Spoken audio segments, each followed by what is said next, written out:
July 1944. In the blistering plains of Montana, a train hissed to a stop near a U.S. Army POW camp. The doors opened, Russian prisoners stepped off, tattered, sunburnt, and starving. They expected clubs, they expected screaming. Instead, they were met with the smell of fresh bread.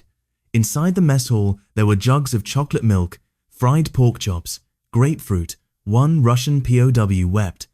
"This was not a prison," he said later. "It was the first time we lived like men. They weren't alone." From 1942 to 1946, America held more than 425,000 Axis POWs in 660 camps across the country.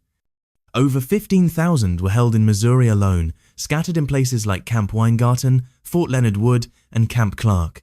These were no ordinary prison camps.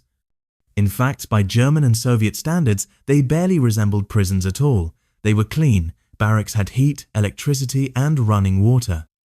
Every prisoner had a bed, footlocker, and wall space to hang a photo of home or even, for a time, Adolf Hitler. They weren't shackled, they weren't tortured, they were fed well. In July 1944, a standard US POW meal looked like this: breakfast, cornflakes, bread, marmalade, coffee, milk, lunch, potato salad, roast pork, carrots, supper, meatloaf, scrambled eggs, more bread, more coffee. Italian POW Salvatore David remembered his arrival at Camp Weingarten. His first reaction? Confusion. He'd never seen Jello before. The other Italians thought it was alive, wobbling and jiggling like it had a pulse. They poked it, laughed. One said, "It is like a woman."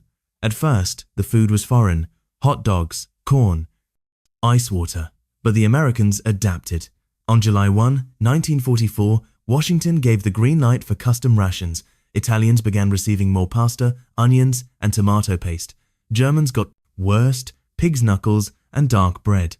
Officers even allowed camp cooks, the prisoners themselves, to create meals from scratch using ingredients from the American quartermaster. That changed everything. Soon, American GIs were sneaking into the POW mess halls. The food was that good. At Camp Weingarten, Italian POW and baker Augusto Beer delivered fresh donuts every morning to the quartermaster office. Francis Schwartz, who worked trash detail, was handed rolls and pastries hidden under wax paper with the garbage, a secret thank you for hauling supplies. The Geneva Convention required America to feed prisoners with equal nutritional value as its own troops, but in reality, many POWs ate better than American civilians, who were dealing with ration books and shortages. At Camp Clark, German POWs complained not about being hungry, but that American GIs were eating their food from the POW kitchens. The results were visible: POWs gained weight. Men who arrived at 128 pounds left at 180. At Camp Weingarten, US observers noted prisoners asked their families to stop sending food packages; they didn't need them. Even their enemies were shocked. Nazi officers who visited Missouri camps couldn't believe the conditions. They warned their own troops, "If you're captured, expect brainwashing through kindness. Expect freedom inside the fences. Expect food that makes you question everything you've ever been told." "We are not prisoners," one German officer wrote in his journal. "We are pupils of a new world. This wasn't a lapse in discipline, it was policy." As one US officer said, "We weren't feeding them out of weakness, we were showing the world what it means to be American." May 1943, the black shirts arrived at Camp Weingarten. These were Mussolini's elite, the fascist equivalent of Hitler's SS. Hardened by North Africa, rumored to be violent, the US military braced for impact. Instead, they unpacked instruments. One played the mandolin, another played accordion. Within a week, they hosted a concert. American guards clapped. "It was the first time in months we heard music," remembered Sergeant Quinton Bianco. Captured by American forces in Tunisia and Sicily, the Italian POWs expected rage, retribution. Instead, they were offered education, dignity, and even respect. At Weingarten, the first thing POW Aldo Ferraresi noticed wasn't the guards, it was the bathrooms. "Flush toilets," he wrote in his diary.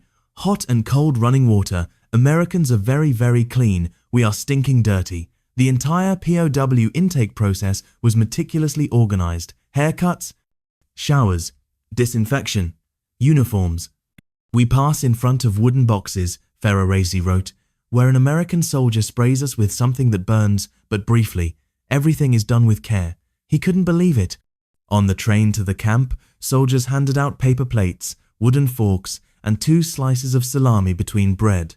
There was iced tea, cheese, grapefruit. By nightfall, they were in clean barracks with heat and blankets. Some hadn't slept indoors in months. One Russian POW arriving at a Montana camp whispered to his bunkmate, "This is a dream. We will never live like this again." Camp life only deepened the contrast. There were libraries, sports leagues, and education programs. At Weingarten, prisoners could take correspondence courses with the University of Wisconsin. Others attended chapel, played in orchestras, or staged plays for local civilians. Giuseppe Zaza played banjo in the POW band. They sold tickets. Americans came to listen. We had a tailor for costumes. We even had a striptease act. It was impossible to know the girl was actually a man. American kids waved at the prisoners through fences. Guards would joke with the men. Some POWs were allowed outside for walks escorted by only one US officer. Why did the enemy surrender so fast in the last months of the war? Because word had spread. They'll treat you better than your own side ever did. It wasn't just good-heartedness. It was a strategic weapon. The US was showing democracy in action. As one MP said, "If we can turn one of these bastards into a believer, it's worth more than 100 bullets." By 1945, over 90% of Axis POWs held in America reported a positive view of the US. Thousands requested to return as immigrants after the war, captured by force, yes, but conquered by kindness. In the Missouri heat, under watchtowers lit like stadiums, Private Lutz stood guard. But not with bullets, just a rifle. One night, bored, he pulled the trigger. A shot rang out across Camp Weingarten. No one was hurt, but that was the end of armed towers. From that day forward, guards patrolled without ammunition, armed with trust. Because by then, America had discovered something shocking. Enemy prisoners didn't want to escape. They had no reason to. "You couldn't have driven those boys out of there," laughed Vernon Davis, describing the Italian POWs in Riverside, Missouri. "Even if you tried. Why?" Because the camps were better than anything they'd known in uniform or back home, the Geneva Convention required fair treatment. America went further. At Weingarten, Italian officers went on escorted walks outside the fence. No barbed wire, no armed column, just one officer, 20 men, and Missouri wind. 34 German shepherds guarded the camp's perimeter at night, but they rarely had to bark. Camp Weingarten had 12 watchtowers, each 35 feet tall, armed originally with 30 caliber machine guns. After Lutz's incident, the towers stayed manned, but the rifles empty. It wasn't weakness, it was a calculated decision. "These men had no reason to run," said Captain Eugene Phillips. Where would they go? They had food, beds, dignity. They were treated like humans for the first time. In Germany, discipline meant terror. In America, it meant routine. Reveille at 5:15 a.m., work call at 7:30. Back in the stockade by 5 p.m., lights out at 10. Meals were hot, beds were made. Morale was high. When prisoners were transported to work farms, sometimes the only guard was a young GI with a pistol and no training. One of them, Harold Drake, recounted a night in Sicily where he guarded 2,000 Italian POWs with only a sidearm. "I didn't even know how to get the thing out of the holster," he admitted. But they didn't care. All they wanted was to get to Brooklyn. At Weingarten, Francis Schwartz recalled how relaxed things became. He worked trash detail. Every morning, POWs slipped fresh-baked rolls into the trash can wrapped in wax paper for him to discover and take home. In The Enemy Among Us, David Fiedler quotes former MP Bianco, "They must have realized what a good spot they were in. No worries until the war was over. Excellent food, shelter, why run?" The few who did escape, they rarely made it a mile. One POW hijacked a car to visit his girlfriend. Another got homesick. None were saboteurs. FBI Director J. Edgar Hoover's 1942 warning that escaped POWs would unleash terror never came true. By 1944, the average prisoner in America was safer, cleaner, and better fed than many civilians in wartime Europe. Even their guards grew fond of them. At Camp Weingarten, MP Teresa Drury remembered POW Augusto Beer, a baker who brought donuts to the office daily. When the war ended, the GIs threw him a goodbye party. Gifts included socks, cigars, and a bottle of whiskey. "This must mean I'm a capitalist now," Beer joked, tucking the cigar into his teeth, and perhaps he was. Because what he and hundreds of thousands of POWs saw in America wasn't just victory, it was freedom, and that was something worth staying for. The war raged in Europe. But in the fields of Missouri, a different kind of battle was being won, with potatoes, lumber, and sweat. By 1944, America had a problem: labor shortage. With millions drafted, farms and factories were left empty. But then came a genius solution: use the POWs. The results were staggering. In 1 year alone, POWs saved the US over $100 million in contract labor. They picked cotton, harvested corn, dug drainage ditches, stacked hay, painted buildings, and they did it cheaper and better than expected. "You couldn't believe how fast they work," said one Missouri farmer. "We thought it'd take 3 days to stack 30 acres. They did it in 1. The Geneva Convention allowed it, enlisted POWs could be made to work. They earned 80 cents a day, paid in canteen coupons. Contractors paid full rates. The difference went straight to the US Treasury. That year, the program netted $100 million in profit, and it didn't stop there. The Army saved another $80 million in free labor inside military camps. At Fort Devens, a German POW lumber crew saved $385,000 in 8 months just by salvaging wood. But it wasn't just numbers, it was attitude. In Chesterfield, the Deutschman family hired POWs to work their greenhouse. One day, the elder Deutschman saw their lunch: black coffee, 2 boiled eggs, some crusty bread. He was furious. "That's not enough for men working all day," he barked. He killed 2 hogs, hung them in the cooler, and told his wife to start cooking. From then on, she fed the POWs in their basement every day. That wasn't an exception, it was common. Farmers across Missouri began feeding POWs from their own kitchens. They were no longer just laborers, they were men. And they earned their meals. Even the prisoners respected the rules. A camp inspection reported, "Prisoners scrupulously remove every weed. Their thoroughness has astonished local farmers." Yes, there were risks. In one case, a POW fell from a truck after hitting a telephone wire. Another truck accident killed 2 German POWs and injured 8. But these accidents, not sabotage. They weren't trying to escape, they were just trying to work. To meet demand, America opened 20+ branch camps across Missouri alone. Some were on riverboats, others in old CCC camps. In Columbia, POWs lived in fraternity houses. In Springfield, they stayed on hospital grounds with no fences at all. Stan Borgstrom, a GI at O'Reilly General Hospital, recalled, "They had their own mess hall, movie hall, barracks, no guards, no fences. I often thought if they went back and told their buddies, everyone would surrender, and some did. Word spread fast. Work meant dignity. Food meant trust." America wasn't just feeding prisoners, it was winning their loyalty. By the end of the war, thousands of POWs wrote letters begging to return as immigrants. Because what started as labor became something bigger, proof that freedom feeds more than mouths. It feeds minds. In the spring of 1944, First Lady Eleanor Roosevelt read a disturbing report. Nazi ideology was alive and thriving, not in Berlin, but inside POW camps across America.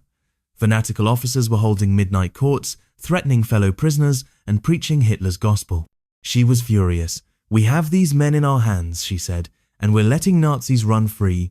That day, Eleanor lit a fire that launched one of the most radical wartime programs America ever attempted: covert re-education behind barbed wire.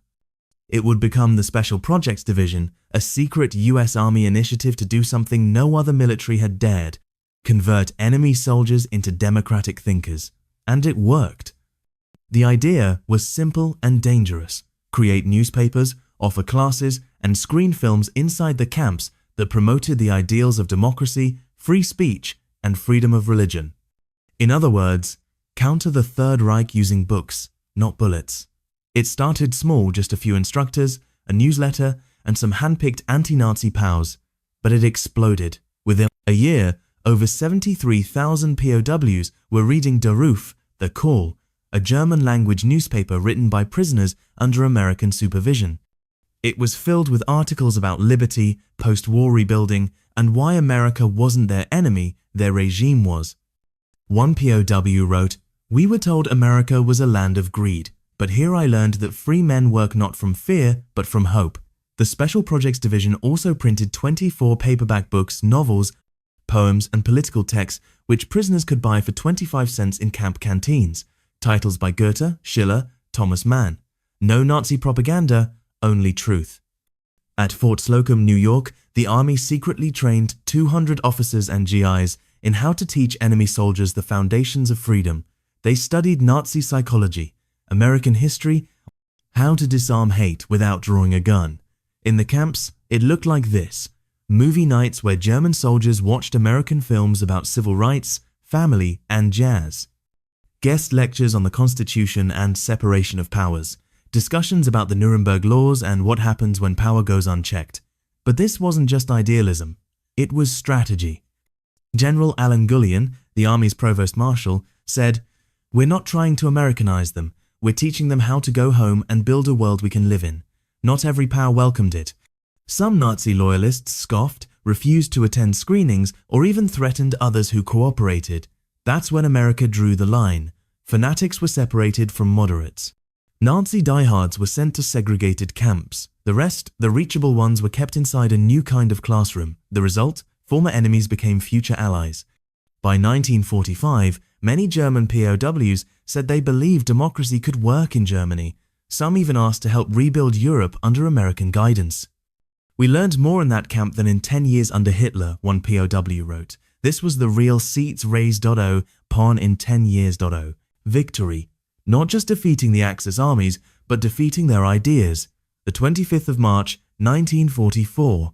Camp Chaffee, Arkansas. Hans Geller, a 21-year-old German paratrooper, stepped outside his barracks after dark. Someone told him a friend from his hometown had arrived. He never came back. The next morning, guards found his body, beaten to death. The killers? His fellow prisoners? His crime? Speaking English too well, smiling too often at the guards, asking questions.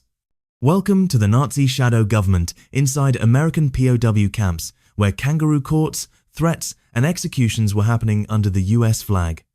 At first, America had welcomed these prisoners under the Geneva Convention, respecting rank, giving officers privileges, and allowing cultural expression. But the Nazis took advantage. They formed underground gangs, held secret tribunals, issued death sentences. The victims? Any prisoner seen as too friendly to America. At Fort Leonard Wood, POW Anton Kuamoza recalled the fear. They held Nazi meetings every other week. Skip once, you got a warning. Skip twice, the Holy Ghost came to visit. The Holy Ghost was code for an SS assassin, another prisoner sent to discipline the disloyal. Some prisoners slept with clubs beside their bunks. Others peed in buckets at night to avoid walking to the latrine in the dark. These weren't isolated incidents. At Camp Algona, Iowa, German prisoners executed another inmate. In Mississippi, a man was forced to hang himself after a Nazi-led trial. At Camp Weingarten, MP guards began tracking known SS loyalists, separating them from the rest. One chilling quote from a POW: "We feared the Nazis more in Missouri than we did in Munich. The Nazis even controlled mail. Some prisoners were too scared to write home, worried their families would be punished if they were labeled traitors. But America fought back not with beatings, but with segregation and re-education." By 1944, Army Command created new policies to isolate Nazi hardliners. They trained guards to identify propaganda. They moved pro-democracy POWs into separate units. And they began feeding intelligence to the War Department, proving that psychological war was still raging even after surrender. The lesson was clear: you don't defeat an army by taking its weapons. You defeat it by taking away its power to terrorize its own. And in those quiet Missouri nights, under the flicker of watchtower lights, the real war, the war of ideology, was being won, one prisoner at a time. Giuseppe Zaza sat on stage at Camp Weingarten, strumming a banjo in front of 1,000 fellow prisoners. The curtain rose. A spotlight hit a figure in a dress, a man, in drag, performing a flawless striptease to a roaring crowd. The laughter shook the walls. Zaza recalled it fondly. "The Americans even paid to see our shows. We were prisoners, but we felt like performers." Camp Weingarten wasn't just a POW camp. It was a campus, a theater, a college, and sometimes a comedy club. Under American administration, it became one of the most ambitious social experiments in military history, teaching enemy soldiers how freedom works. Across Missouri and the US, thousands of Axis POWs studied subjects they never would have dared touch under Nazi rule. From basic literacy to university-level coursework, the camps became schools of democracy, and it started with the prisoners themselves. In 1943, the US Army allowed POWs to form camp universities. The rules were strict: no politics, no Nazi ideology, and no excuses. POWs who wanted to teach had to prove their credentials. Those who wanted to learn had to work for it. At Weingarten, prisoners studied English, Italian grammar, mathematics, physics, and music theory. German POWs in other camps studied engineering, literature, geography, even democratic political theory. One report from the Provost Marshal General's office revealed over 200 formal classes held in some camps: University of Wisconsin, University of Chicago, and other US schools offered correspondence courses for POWs. The German Reich itself later granted official high school and college credit to some of these courses. At Fort Leonard Wood, the camp newspaper proudly featured hand-drawn posters for academic lectures and debate clubs. POWs competed in trivia matches. They read newspapers in English and German. They debated art and politics, all under the watchful eye of American officers who believed if you want to defeat Nazism, you have to offer something better. "These men will go back home one day," said Captain George Paddock. "We want them to take freedom with them." Not all lessons came from books. Camp libraries were stocked with over 140,000 German-language books, donated mostly by American Lutheran and Catholic groups. Topics ranged from Goethe to Shakespeare, from economics to American frontier novels. Nothing pro-Nazi, everything pro-thought. The POWs loved it. One German prisoner wrote, "I never expected to read Voltaire in a prison camp. Now I believe the Americans fear no ideas." At Camp Weingarten, the church also played a key role. Chapels were built with murals, stained glass, and altars carved by POWs. At one point, 75% of Weingarten's Italians attended weekly mass, a higher rate than most American parishes. The symbolism was clear. Here, you could learn, speak, pray, even disagree. In the end, it wasn't just academic success, it was ideological victory. Because when these men returned to Germany and Italy, they carried with them more than ration cards and GI soap. They carried a blueprint for how to build a freer world. "I left with more than memories," one POW said. "I left with an education in every sense of the word." When Ennio Calabresi arrived at Camp Weingarten, he was thin, sick, and starving. He hadn't eaten a full meal in weeks. That night, American guards handed him a tray.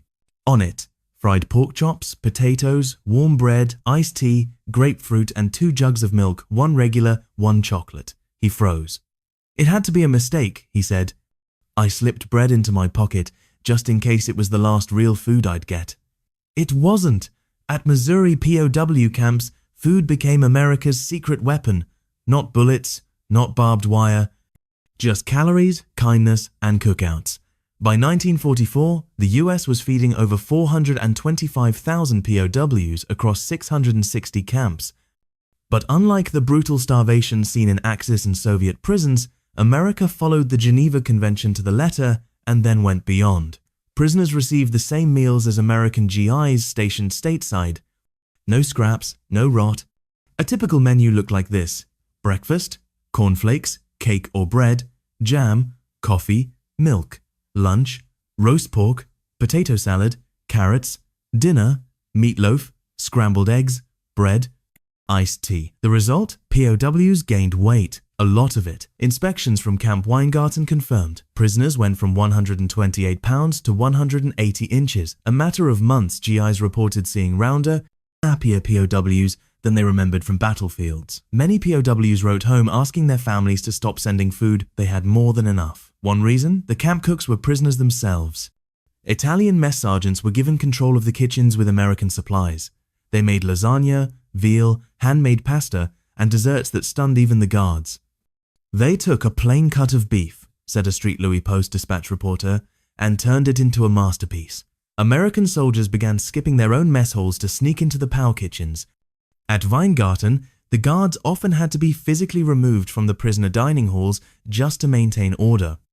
Augusto Beer, the now legendary POW baker at Camp Weingarten, was known for his fresh rolls and pastries.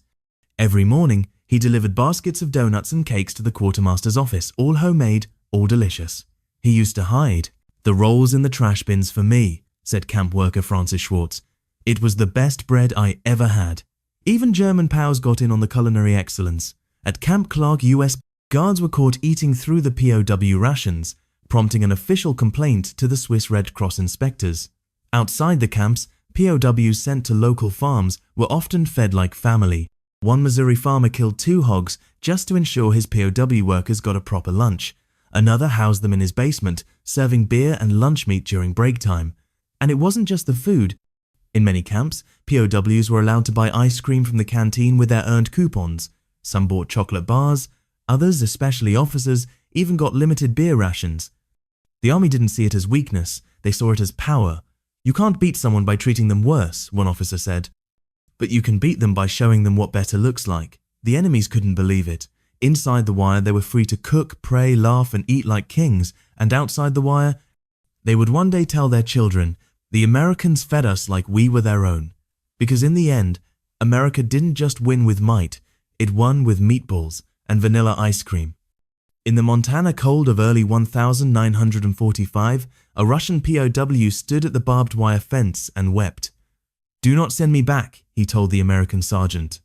"I was never this free in Russia."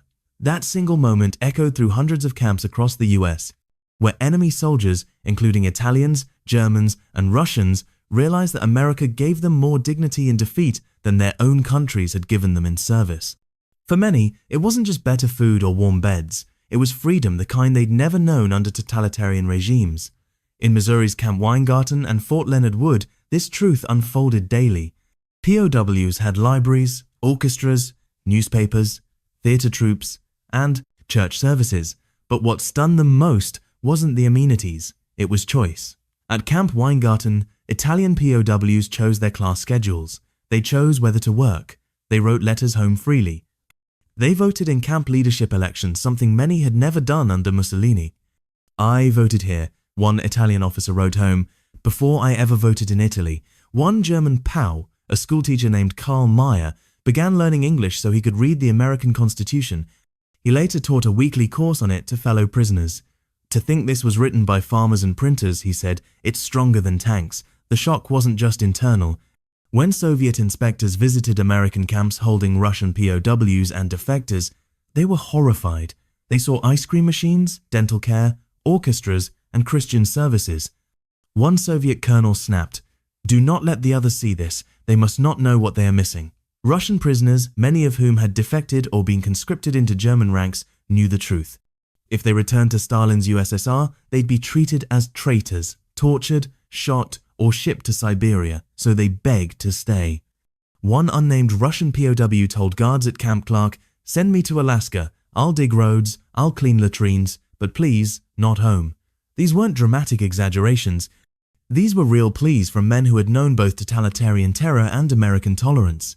At Camp Clarinda in Iowa, a German soldier named Heinrich Stein was granted a Sunday walk into town under guard. A child dropped a balloon. He caught it and returned it. The guard didn't yell, the crowd didn't scatter. A woman smiled and handed him a hot dog. He told the chaplain later, "Back home, they'd have shot me for touching a German child." That quiet moment of decency said everything. America, for all its imperfections, offered a version of life so radically better than the regimes these men once served, that it changed them, not through lectures, but through example. By the end of 1945, Army reports noted a dramatic drop in POW disciplinary incidents. Camps across Missouri logged fewer escape attempts, more work volunteers, and higher morale than ever before. Because the men inside the fences had discovered something that dictators couldn't erase. Freedom can be tasted, and once you've had it even behind barbed wire, you never forget it. December 1946. The war was over. Camp Weingarten was being dismantled, barracks torn down, guards reassigned. The prisoners? They were supposed to be gone, but dozens stayed behind. They weren't escapees. They were applicants. Men who once wore the uniforms of Hitler and Mussolini had filed petitions to return to the US legally as immigrants because they had seen the truth and they wanted in. The War Department was overwhelmed. Across the country, thousands of former POWs applied for US visas, citing their treatment in captivity as the reason. Some had families waiting in Europe. Others had job offers from American farmers they'd worked for. All wanted one thing: a life in the country that had once been their enemy. "They treated me like a man," said Giuseppe Ferrara, an Italian POW from Camp Weingarten, "and I swore I'd raise my sons to do the same." Ferrara returned to Street Louis in 1948. He became a cobbler, opened a shoe shop, and raised 4 kids, all of whom served in the US Army during Vietnam. He wasn't alone. Augusto Beer, the POW baker, returned to Missouri and opened a German bakery with help from former guards who became investors. Heinrich Dahm, once a Luftwaffe mechanic, became a US Baide. Citizen in 1952 and taught shop class in Illinois for 30 years. Enrico Bartolini, an Italian rifleman from the 185th Infantry Division, married a woman he met at a church service organized by the camp chaplain. Even the American families who had hired POWs under the labor program wrote letters of support. One farmer from Springfield testified, "He worked harder than anyone. We'd be lucky to have 10 more like him. This wasn't just kindness returned. It was a strategic dividend from America's moral high ground." In Germany and Italy, returning POWs who had experienced American camps helped rebuild their nations. Many entered teaching, journalism, and politics. And when they spoke of America, they spoke not of bombs, but of barbecue. They became soft power ambassadors. Their children grew up reading Hemingway. Their students learned about democracy, not dictatorship. In post-war surveys conducted by the Army, over 90% of POWs held in US camps said their experience made them reconsider the propaganda they had been fed. "The Americans beat us with kindness," said one German officer. "It left a deeper scar than any battle.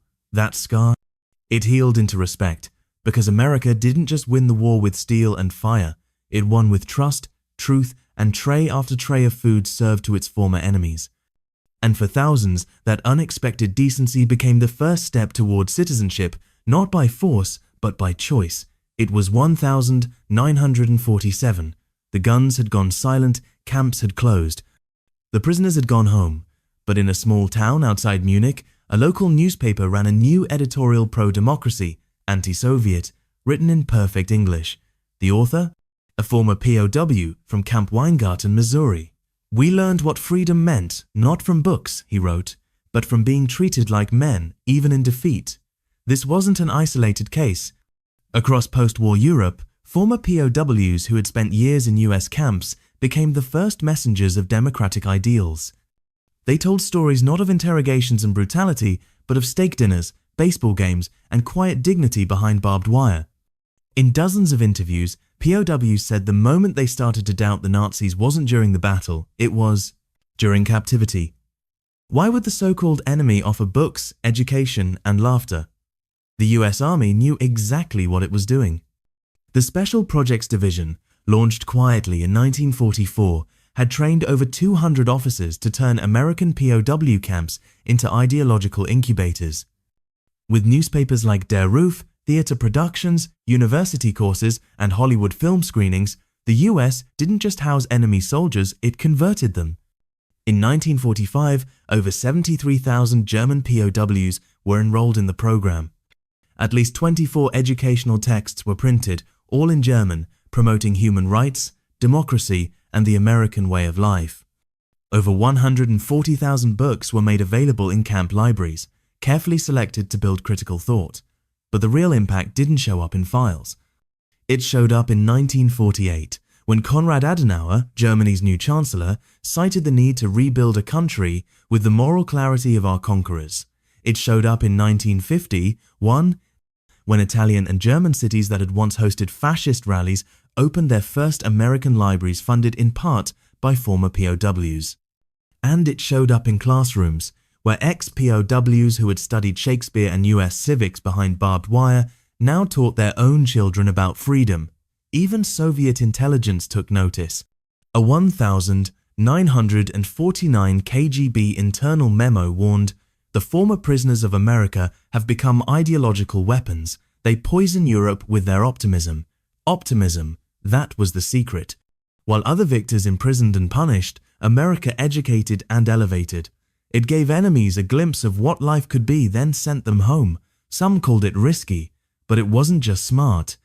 It was the most successful psychological campaign in modern history, and it meant that before the Cold War had even begun, America had already planted its flag in thousands of hearts across Europe, not with tanks, but with textbooks and eggs over easy. In 1945, at a POW camp in Missouri, German prisoners held a Christmas mass with candles, songbooks, and handmade decorations. They shared cookies baked by local families. They prayed freely, sang hymns, and passed around letters from home. That same week, Black American soldiers at a nearby army base were denied service at a diner in town. Japanese American families still sat behind fences in internment camps, labeled as enemy aliens by their own government. It was the greatest contradiction, said Corporal James Ellis, a black GI from Street Louis. We guarded men who had tried to kill us, and they got more respect than we did. America's POW story is a triumph of character, but also a mirror. It shows what we did right and what we still had to fix. While POWs in Camp Weingarten dined on handmade pasta, black troops were often denied basic amenities in southern towns. While enemy officers attended theater productions and wrote home freely, Japanese American citizens were stripped of property and placed in barracks surrounded by wire. They gave the Nazis better toilets than we had, said Staff Sergeant Harold Matsui, a 442nd vet and son of interned parents. But they also gave us a blueprint how we should treat everyone. This paradox wasn't hidden. In fact, many POWs noticed it. One German soldier, Fritz Albrecht, recalled, "The colored troops were polite, disciplined, but the town treated them worse than us. That confused me." It still does. The army eventually realized this contradiction too. In late 1945, multiple reports were issued calling for uniform dignity among all personnel. But the real shift came after the war, when the POW treatment model became the gold standard for American military ethics. And it wasn't lost on the world. The Swiss Red Cross issued glowing reviews of American camps, even as it condemned Axis and Soviet facilities.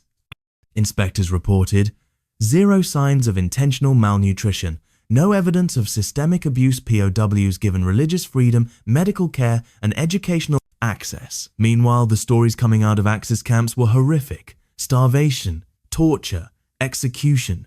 The contrast was staggering. America didn't just do better. It did the impossible. It proved that moral restraint could coexist with military victory, that we could fight like hell on the battlefield, then feed our enemies when the shooting stopped, that we could win by being stronger, not crueler, that our greatness wasn't just in our weapons, but in our values. By 1950, over 15,000 former POWs had applied to return to the US as immigrants. They hadn't just been defeated, they'd been won over, not by occupation, by example.